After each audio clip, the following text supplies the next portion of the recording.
So whether it's on the big screen in The Dark Knight or on the small screen with Lego Batman, the Caped Crusader has undergone something of a critical resurgence in recent years. And hoping to continue that trend, Rocksteady Studios here in North London, we're working on a game that's already being touted as one of the blockbusters of 2009.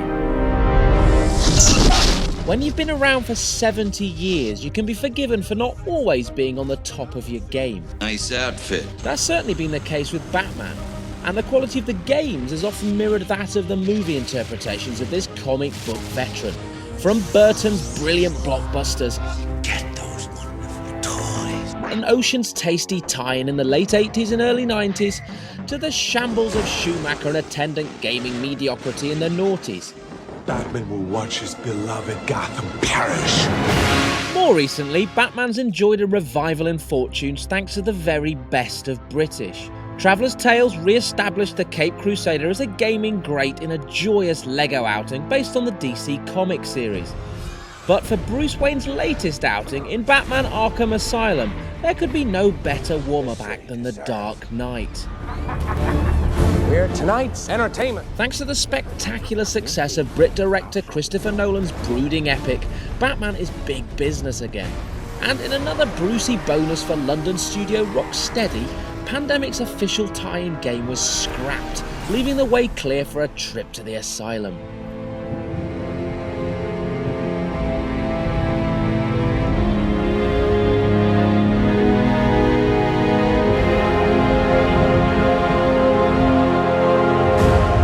I think what was good for us is that obviously they have a sort of similar take, the sort of kind of mature, sort of quite dark take on Batman. It's very sort of similar to the style that we've gone for. We hadn't actually seen a single frame of Dark Knight until it came out in the cinema. Welcome to the madhouse, Batman!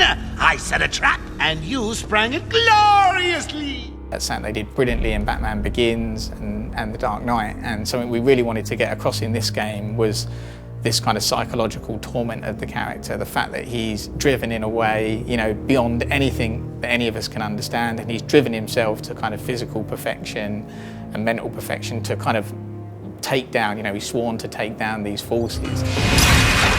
The other similarity Arkham Asylum shares with The Dark Knight is one of expectation. The whispers in the run-up to Nolan's film suggested we were in for something special. And now the pre-release buzz for the game has been hinting at an experience among the very best of 2009. Should we, for once, believe the hype? We've never really tried to tell people what to think about the game, you know, like we really enjoyed working on the game and we really just want to make the best Batman game we can. You know, what people make of it and enjoy of it, that is totally down to them. So I really hope people enjoy it, and the feedback we've received so far is great. Arkham Asylum is an original story set in the Batman universe, scripted by veteran writer Paul Dini. It ticks all the superhero styling boxes, but it's the gameplay that's got us most excited. Batman's acrobatic skills are exploited with a menacing grace, and when coupled with vast outdoor areas or intricately structured interiors, his movement is both a joy to behold and a ferocious weapon to deploy.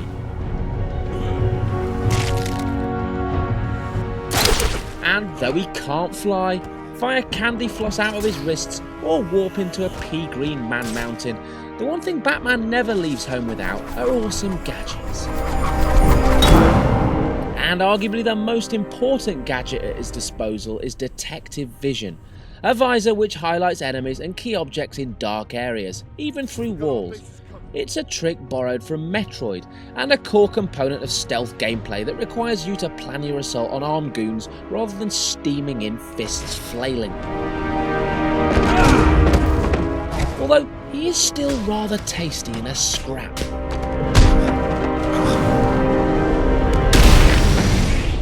So now we're going to go and speak to one of the guys in charge of the cinematic side of the game, and not just that, he also stars in the game too. So let's go and speak to Art. Hi Art, how you doing? Hello, nice to meet you. Nice to meet you too. Actually, I do just about a little bit everything in regard of cinematic. I acted as Joker, Batman, Harley at some point. Here, this is actually one of the biggest scenes in the early chapter. So basically this is the top view of the world, and this is the view that's getting featured through that camera right here. So here you see where the camera is backing out from the character, he's walking towards us. So if I scroll the time bar along, you can see the camera is tracking them. That's how the finished article looks. Now let's see at how they got to this point. When we get the concept art, we then have to make a high detail version of the model. This allows us to do all the wrinkles, all the little details, and then all that detail comes through in the low poly model. We take the low poly model and all the textures into Unreal, and here we have the final product. We'll basically be given, say, a couple of months to build up the environment using the assets we have. What we do is we build a sort of basic structure of the levels, which is in this stuff called BSP, which is a basic building block. It's just square blocks of geometry that will then build up with assets to make it look nice. I like the fact we're not limited to the sort of Dark Knight franchise. I think it's like our own IP near enough. We sort of do what we want, we pick the best bits from the Batman universe and just go ahead and build. The in-house talent is backed by some top celeb names, with Luke Skywalker voicing the Joker, a role he played in the animated series. Hey, Sharpie, love what you've done with the place. Yo, Frankie, how's the wife and kids? You miss me? Shut it, clown! A lot of people here really want to talk to you. That's our thing, yeah? So it's a tiny little bit of kind of musical sort of DNA that is in every bit of music in the game. Really what we've got is one theme. We've got like a monothematic game. And that theme changes depending on what you're doing. The storyline of the single player is being kept under wraps for obvious reasons, but Bat fans can expect to bump into some familiar faces. Additionally, challenge rooms offer up a chance to hone skills and take your place on global leaderboards. And PS3 owners will be able to tackle these areas from a very different perspective as the Joker. It is, because Joker, there's obviously only certain things he can and can't do, and he doesn't have all the technology that Batman has, but then he doesn't have the same kind of moral code that Batman has, so it does make a difference to how you play and approach the game. The Joker will be a day one download exclusive to PS3. As for other playable characters further down the line, I can't really say at the moment. For the team of 65 in their swanky North London studio, the prospects look good.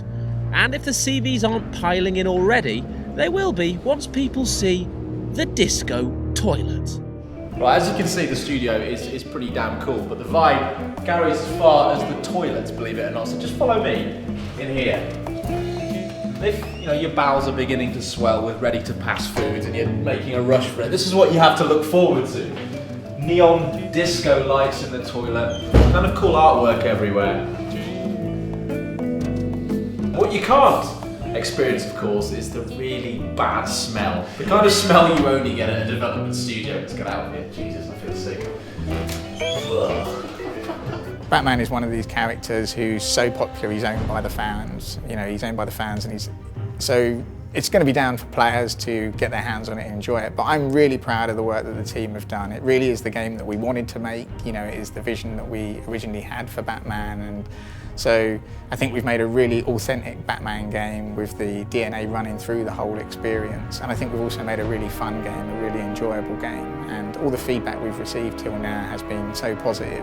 So, I just can't wait for people to get their hands on it. Batman Arkham Asylum is coming to Xbox 360, PS3 and PC on August the 28th.